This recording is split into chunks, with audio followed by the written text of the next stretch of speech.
All right, everybody, welcome to Math with Grace. For this video, we're going through Relations and Functions, book 1203, lesson 9. Lesson 9 begins on page 33, and it's titled Radian Measures. So when we look about this, okay, we want to see that a radian measure is used in place of the central angle theta. Okay, here's our angle theta. Remember, a central angle is an angle whose vertex is at the center of the circle, right?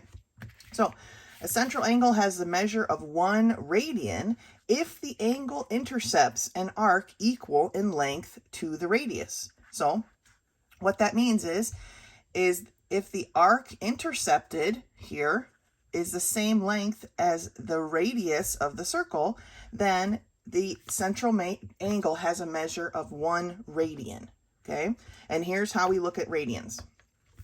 In a circle, a central angle is theta is proportional to its intercepted arc, as arc x as 360 is to 2 pi. So here is the basic formula.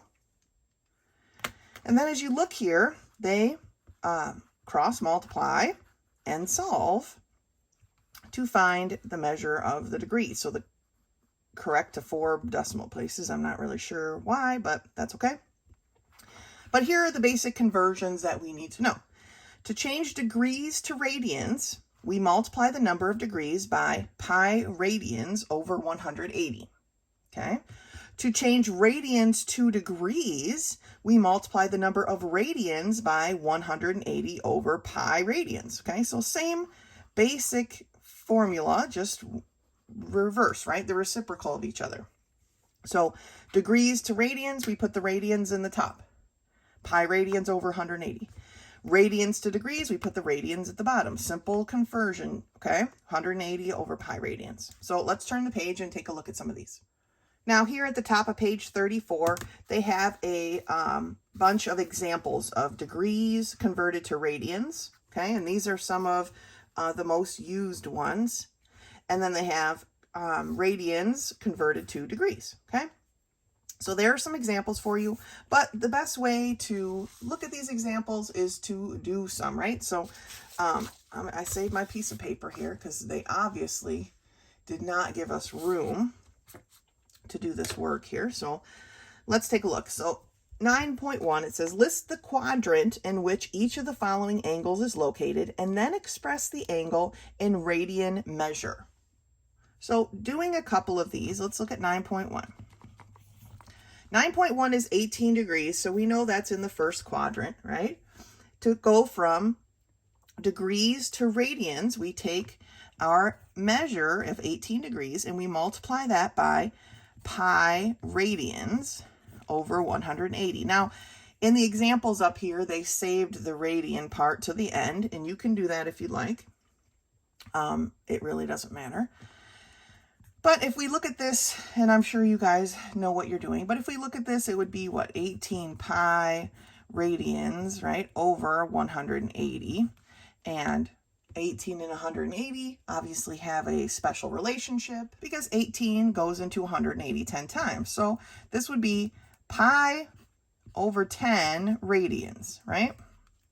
That's how they wrote these other ones, pi over whatever. So that's our radian measure.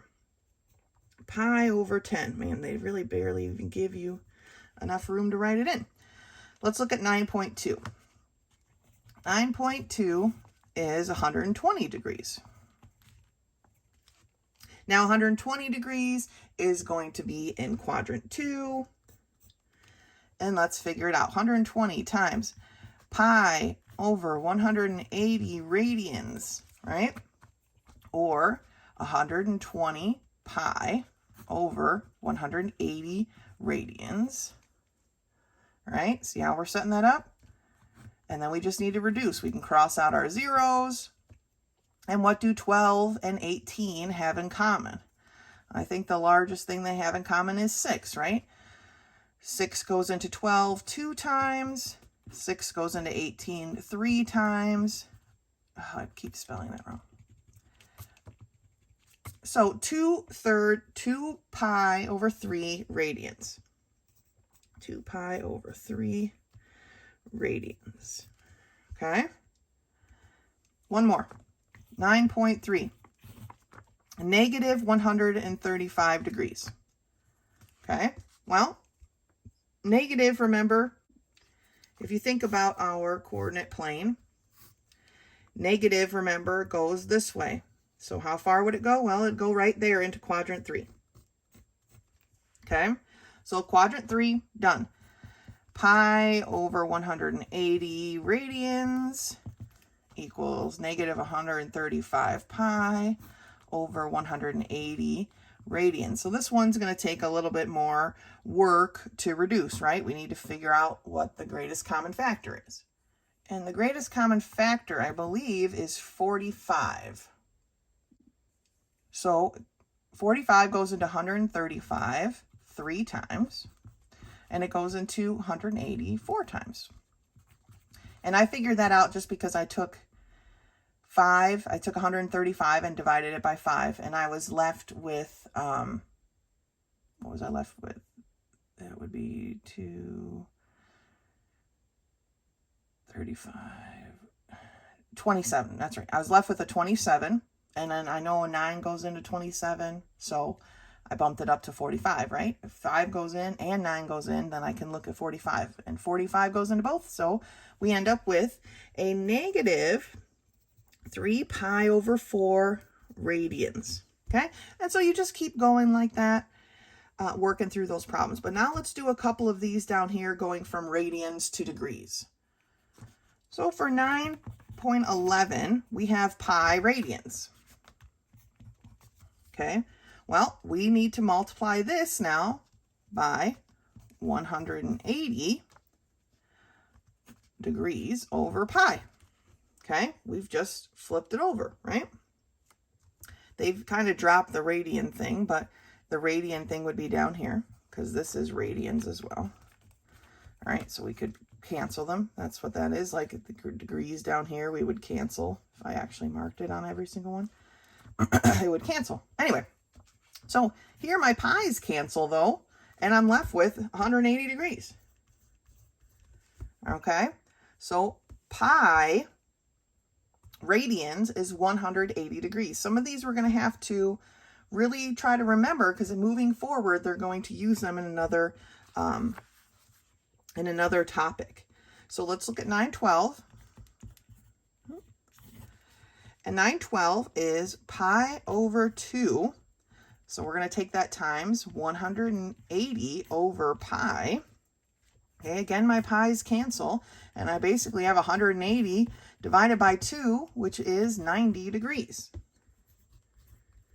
Okay, I know we don't include a lot of the unit of measures when we're doing the problem, but we need to make sure we're including them in our answer. Like I wrote them all radians in here. We need to write our degrees in here.